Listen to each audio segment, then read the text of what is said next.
Broncos country, welcome back to another video here on the ParkerLovesSports YouTube channel. Thank you for taking a few minutes out of your day to spend them here with me. And in today's video, we're going over the initial 53-man roster for the Denver Broncos. We're going to be going over the main coaches. Of course, everyone knows who they are, but we'll go over that. We'll go over the 3 players that are currently on IR or the PUP list. And yeah, I'm wearing the blue light glasses because I have a massive headache right now, and looking at a screen with blue light is just hurting my head. So I'm rocking the blue light glasses again.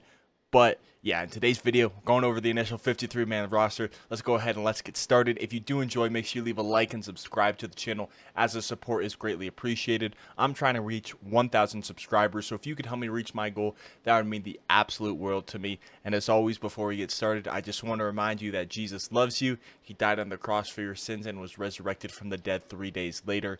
And if you truly believe that with your whole heart, then you'll go to heaven.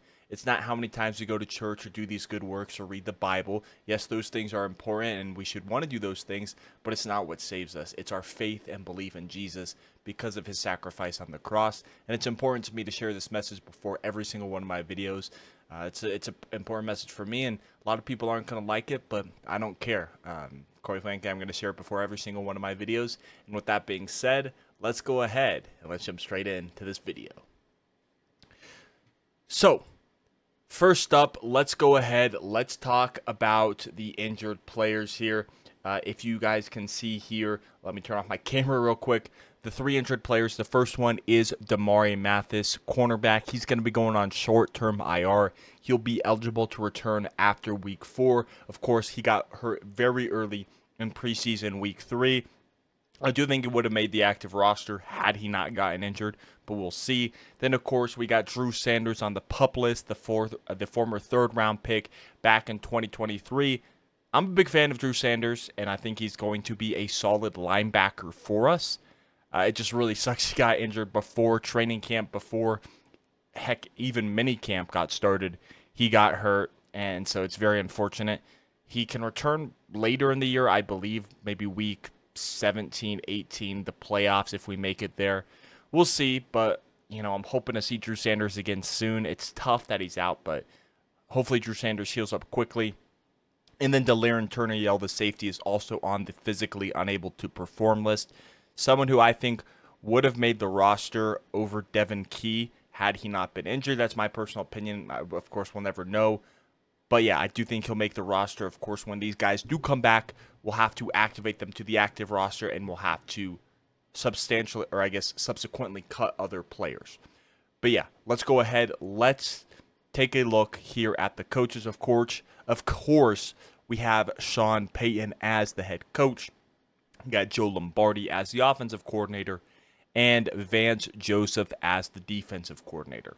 Now, moving on to the quarterbacks, we actually kept all 3 quarterbacks on the roster. Of course, Bo Nix is going to be the starter, as Sean Payton announced. I think it was, last Wednesday as you're seeing this? Yeah, Bo Nix was announced as the starting quarterback.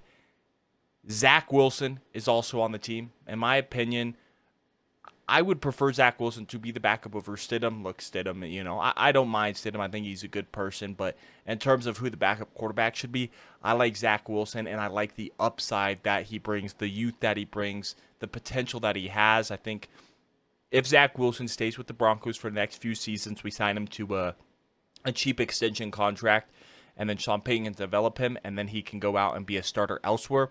I like that for Zach Wilson, Think he's a solid player, didn't have the best situation to go with. Is he the best quarterback in the NFL? No, but I do like the upside that Zach Wilson brings. And then, of course, Jarrett Stidham as the third-string quarterback. I think, let me try and fix this real quick because I'm leaning down. But yeah, I think Brandon Perner, I know a lot of you guys know who That's Good Sports is if you're a Broncos fan, and even if you're not a Broncos fan. But I think he kind of said it best where if Bo Nix goes down for a quarter or 2 or a couple drives, Stidham is the guy you want to go in there maybe just to keep the drive alive, to keep the game alive, to have a chance to win the game. But then Zach Wilson, if Bo Nix goes out for the entire season, which, knock on wood, hopefully that doesn't happen, I do like the upside that Zach Wilson brings. But Honestly, now that I'm saying that out loud, I don't hate that idea, but I would kind of want to put Zach Wilson in those situations. That's just me. I love the upside. He's just got all the tools. You see his arm strength, you see his athleticism, but Stidham is, he is the veteran. He's the oldest quarterback in the quarterback room. I think he's, 28 or something like that. But yeah, anyway, the Broncos kept all three quarterbacks. Bo Nix, Zach Wilson, who I think I would prefer to be the backup. We'll have to see. Well, all three quarterbacks will suit up with the new rule, but we'll have to see who technically is the backup. I would hope it's Zach Wilson, but I could understand the appeal of Stidham. Moving on to the running backs, we have Javonte Williams. Javonte obviously made the team. I don't think that's any surprise to anybody. Samaje Perine was released. I really thought him and Tim Patrick were going to get traded. Alas, no trade happened, so we released him. Tim Patrick signing with the Lions, and then I don't think Samaje has signed anywhere yet. But then the backup is going to be Jaleel McLaughlin, the undrafted free agent from last year's class, making the roster for year 2, and he was solid last year. I'm hoping he gets some more playing time, but I expect him to be that scat back, change of pace back, going to be receiving. I guess he could also be a receiving back, out of the backfield. So two different type of running styles. Javonte, the physical runner, he's going to run through you. He's going to carry defenders. And then Jaleel McLaughlin, he's going to be more elusive, going to run around, going to try and evade and juke around defenders as well. Then we got Audric Estime, who's similar to Javonte Williams, the rookie out of Notre Dame. He had a solid preseason. Nothing crazy, I would say, but I think this could potentially be a redshirt year, seeing what Javonte does, how he performs, and then maybe every once in a while, Estime gets substituted in. Maybe Estime is your third down running back when it's third and short, 3rd and 2, for example, and you need to go pick up the first down and need someone who's going to just be able to physically just run through. That's Estime. Not the fastest guy, but he's strong. He's tough. He's going to run through you. Javonte can also do that, of course. Like what Estime brings to the table. And then, of course, Blake Watson made the roster, which I actually did predict. But I thought Tyler Beatty would have been in this spot after seeing the preseason performance that he had. But I see the appeal of Blake Watson. I'm a fan of Blake Watson. I really thought he was going to get drafted this past year in the draft. The Broncos clearly like him. They gave him $250,000 as a signing bonus as an undrafted free agent, which is crazy. I think they have plans for Blake Watson. Most likely going to be a special teamer this year. Maybe get some snaps on offense, but I think mostly he's going to be a special teamer, and the Broncos have plans for the future with Blake Watson. Moving on to the receivers, we kept 5 receivers, which is one more than last year. Last year we kept 4 receivers. This year we're keeping 5, so next year we're obviously going to keep 6, right? Obviously, I don't know, but Courtland Sutton, he's going to be the number 1 receiver. He is going to be the X receiver for this team. Then Josh Reynolds, he's going to be the Z receiver. He's going to be across from Courtland Sutton on the opposite side. Just another veteran presence. He had a solid season last year with Detroit, aside from the NFC Championship game. So I'm excited what Josh Reynolds will bring to the Denver Broncos this season. Gives another veteran presence at receiver for Bo Nix. Then we got Marvin Mims. Marvin Mims will most likely be the slot receiver for the Broncos. I expect him to also be the main kick and punt returner for us this season. We'll have to see, though. I don't know if they want to put him back there to get him hurt in that scenario, but I would assume they would put him back there because of what he did last season. He was a Pro Bowler for being a return man. He was a very dangerous returner last year in both kickoffs and punts. So, to me, I do think Marvin Mims will still be a special teamer, will still be that return man, but I'm also expecting him to get more utilized in this offense this upcoming season to be that slot receiver. Then, of course, we have Troy Franklin, the wide receiver out of Oregon. This might be a redshirt year for Franklin. I initially thought that if we carried 6 receivers, Troy Franklin would be a healthy scratch. But I don't think so anymore. I think with 5 receivers, Troy Franklin will suit up. Now, how many stats or how many, targets, but how many snaps he gets, that's going to be interesting. Because Troy Franklin, he also kind of plays the slot role, so we could sub in for Marvin Mims if need be.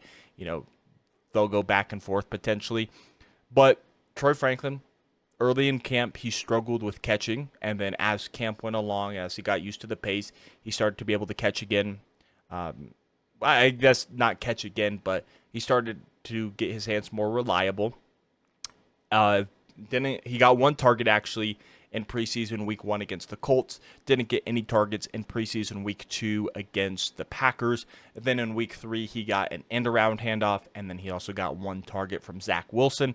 Still love what Troy Franklin brings to the table. Still love the upside that he has, but he is more of a developmental receiver for the Broncos. So we'll have to see how many snaps he gets. Love the Boat of Troy connection. We'll have to see if that happens this year. But I love the upside that Troy Franklin brings. I still think he's a very, very solid player. But this might be a redshirt year for Franklin, and then he'll make an impact next season. And then, of course, the 5th receiver, and he could be above Franklin. It just depends on how Sean Payton lists the depth chart. It's going to be 7th-round rookie Devon Vele. Now, the main reason Vele slipped in the draft was because he's a 27-year-old rookie. Of course, he went on a mission trip going to the University of Utah, which, great thing.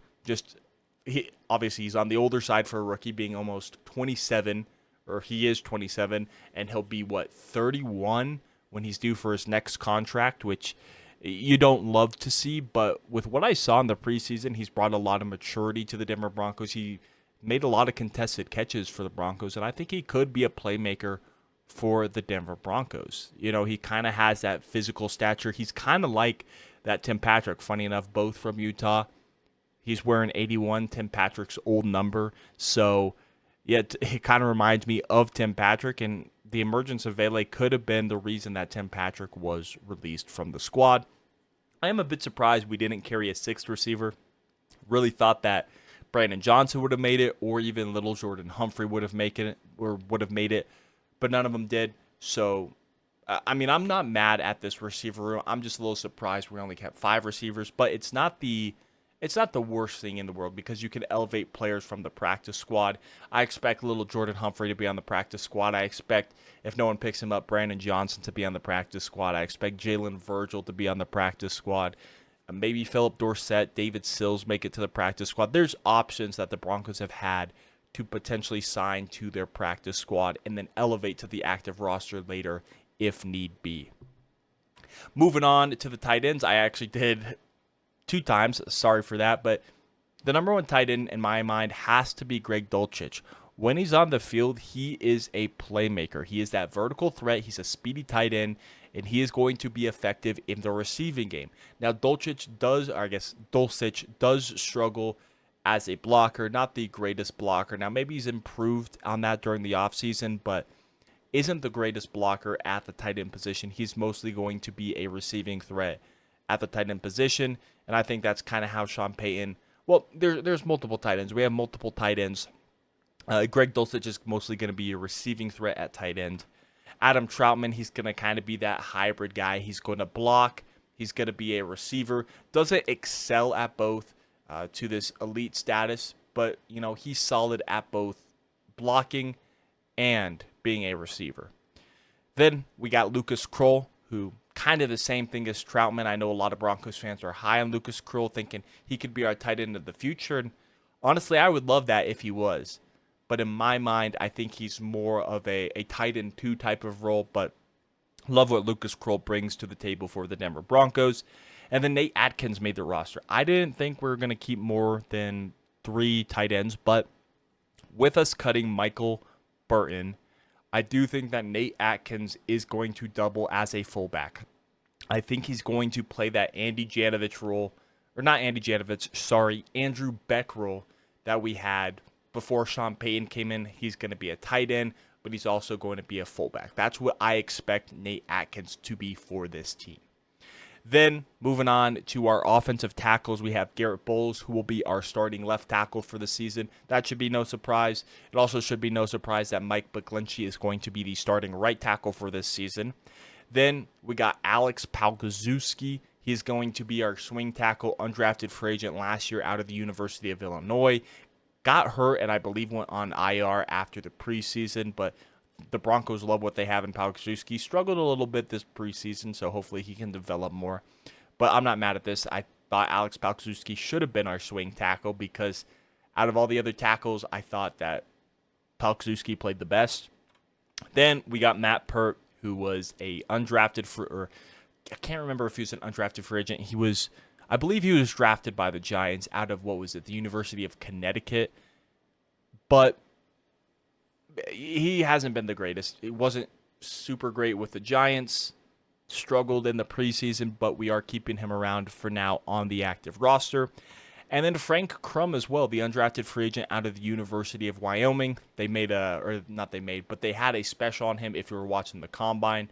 They had a special on Frank Crum, which is pretty cool. And in my way too early 53-man roster prediction, this was months ago. This was, I think, right after rookie minicamp, right before. I had Frank Crum making the active 53-man roster.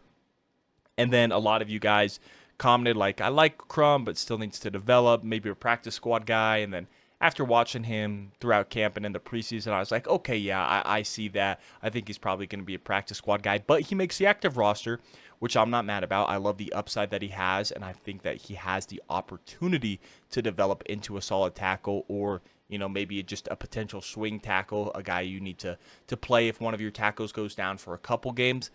But I like the upside that Frank Crum does bring. Maybe the Broncos knew that if he made it to, I guess if we cut him, maybe the Broncos knew that they couldn't get him back to the practice squad, that someone else was going to sign him. We never know, but I like the upside that Frank Crum does bring to the Denver Broncos roster. Next up, the interior offensive lineman. Luke Wattenberg has won the center competition. I think that was pretty evident when he didn't play against the Arizona Cardinals. Then Quinn Miners, no surprise, he's going to be the starting right guard.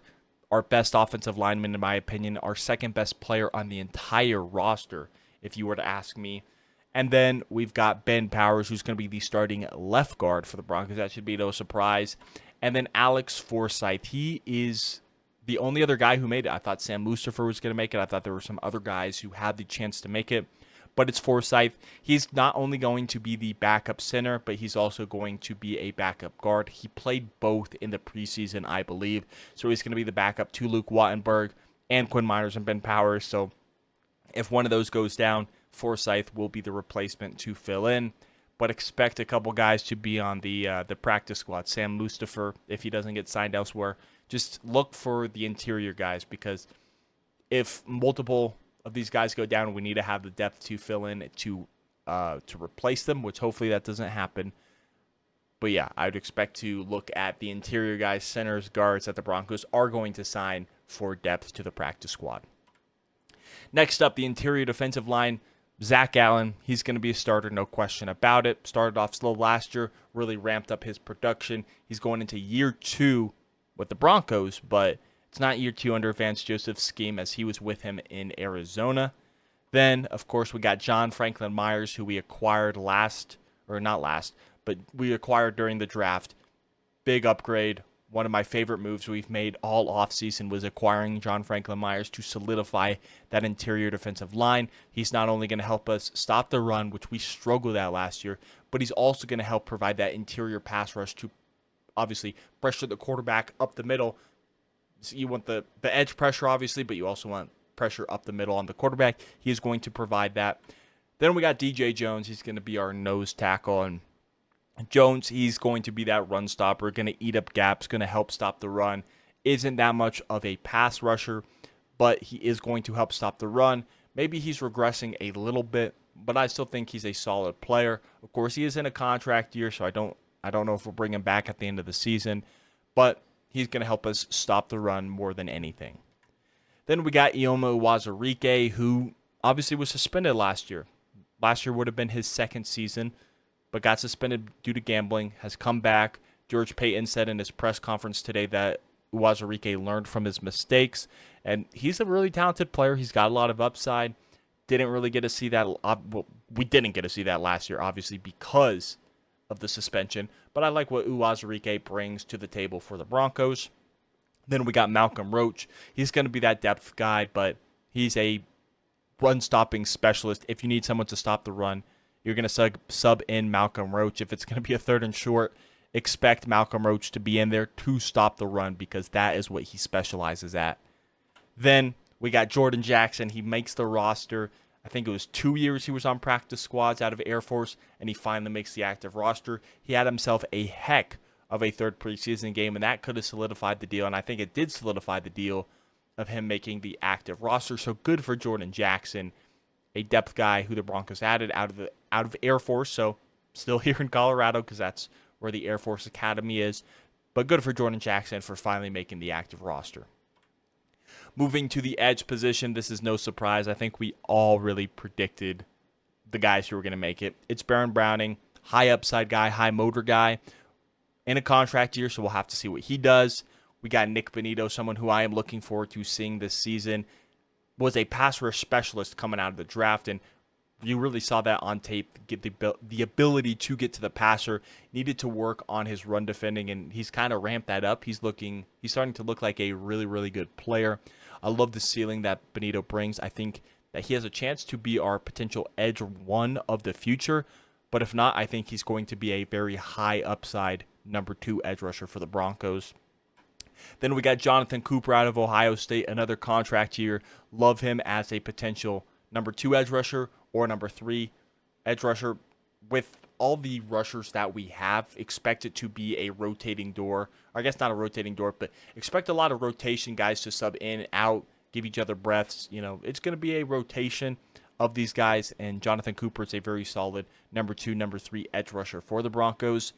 Then, of course, Jonah Ellis, who I was honestly sleeping on this draft cycle, and what he showed me in the preseason has me so excited. He looks like an absolute beast of a player. I'm sorry, Jonah Ellis. I did not know your game. I owe you an apology. I was not familiar with your game. Jonah Ellis looks solid. How much will he start? How much will he play? We'll have to see. But what he's done this preseason, he looks fantastic. Then moving on to the linebackers, probably our weakest position group. We got Alex Singleton. We kind of know who Alex Singleton is. He's going to lead the team in tackles. He's going to be a tackling machine. He's going to be able to stop the run. Struggles a little bit in pass coverage, struggles as a pass rusher, but he is going to stop the run. He is going to get a lot of tackles, and he's going to lead the team in tackles this season. Of course, if he stays healthy, which hopefully he does. Then we got Cody Barton, who we signed. I can't remember if he was with the Commanders last season or the Seahawks last season, but those were the 2 previous teams he played for. And, he's not the greatest. He's not the greatest linebacker. We'll have to see what he brings to the table. Who knows? New scheme under Vance Joseph. We'll have to see what he brings. But our interior, our off-ball linebackers, I'm a little bit worried this season, but I'm hoping Cody Barton does prove me wrong this season. Then we got Justin Sternad, someone who, honestly, I didn't think we were going to re-sign this offseason, our former 5th-round pick out of Wake Forest. We brought him back, and then he had a really solid preseason game. He loves to hit. He's going to hit you hard. And he made the roster. I'm surprised it was over Jonas Griffith because he was someone who I thought was going to make the team. He has high upside, of course, has dealt with injuries over the past few seasons, and maybe that's the reason why he didn't make it. But Sternad makes it, and good for Justin Sternad making the roster, being a depth guy. Could potentially sub in for Cody Barton, could change out. We'll have to see, but Sternad makes the roster, as well as undrafted free agent rookie Lavelle Bailey, the linebacker from Fresno State. Good for him. He had the 96-yard pick 6, makes the roster. I love the upside that Lavelle Bailey brings. Could potentially be our linebacker one of the future. I mean, that's not saying a whole lot looking at this linebacker room, but Lavelle Bailey looks like a solid player. Maybe this is going to be kind of redshirt year, like I mentioned with Troy Franklin, that he needs to develop a little bit. But then after he develops a little bit, could absolutely be a potential starter of the future. Then moving on to the cornerbacks, CB1, none other than Pat Surtain. Should come as no surprise to anybody. Corner 2 is going to be Riley Moss, the 3rd-round pick out of Iowa in 2023, who Sean Payton traded up for, giving up a future 3rd-round pick, which was in last year's draft, 2024. He traded up for Moss, and Moss has solidified that corner 2 position, and good for Riley Moss. That's who I wanted to win the position. That's who I thought should have been given an opportunity because started off last season injured, then battled back and was more of a special teams player. And From the limited amount of snaps he got in preseason, he looked solid, almost had an interception, so he had a pass deflection. Riley Moss looks to be solid and hopefully our CB2 of the future. Of course, you got Jaquan McMillan, who is going to be your slot guy. Had a really solid season last year. Started to struggle towards the end of the season. Maybe that's just because of how things were going. But McMillan, I still believe in as our slot cornerback of the future, the former undrafted free agent out of East Carolina. Then we got Levi Wallace, who is the veteran signing, kind of going to be that depth guy, going to be that insurance policy. Have to see how Riley Moss performs, but it's going to kind of fill that Fabian Moreau, that veteran presence at the cornerback position. Then we got Chris Abrams-Strain, the 5th-round pick this past season. The rookie looked phenomenal this preseason. He's on the smaller side. A lot of people are predicting him to be a slot corner, and I definitely see that. But I think he has the ability to play outside as a number 2 corner opposite of Pat Surtain. We'll have to see, obviously, how the Broncos see him. But I love the upside that Chris Abrams-Strain brings, and how he performed in the preseason has me excited for his future. Then, of course, we got Tremon Smith, which was interesting to me. I understand the upside of him as a returner. Isn't the strongest as a pure cornerback. But, you know, he is going to be a depth guy. He's going to be someone who is going to be a special teamer as a gunner, as a returner. He's going to play special teams, and he's going to be a depth corner for the Broncos. Then for the safeties, we got P.J. Locke. I believe he's the starting... What is he? I think he's the starting free safety, and Brandon Jones is the starting strong safety for the Broncos. I think that is how the tandem is going to be this upcoming season. Then for depth, got J.L. Skinner, one of my guys, a 6th-round pick out of Boise State. I thought that was an absolute steal in terms of value for him. Love what J.L. Skinner brings. He is going to hit you. He is not afraid to hit you. We'll have to see how many snaps he gets as a safety, but I expect him to contribute in the special teams department this season. Then Devon Key, someone who had a good preseason I was hearing a lot of good things about, made the active roster. I was a little bit surprised considering some of the cuts. You know, Tim Patrick, Michael Burton, Will Jordan Humphrey, Brandon Johnson. But good for Devon Key. Carrying 5 safeties is a lot, but Devon Key definitely deserves it with the preseason and the training camp that he's had so far. Then we got Keydron Smith, who also deserves to make the roster. 2 interceptions, almost had a 3rd against the Cardinals, had a fumble recovery against the Cardinals. So he had a lot of turnovers. He was kind of like the Isang Bassi that we had last season.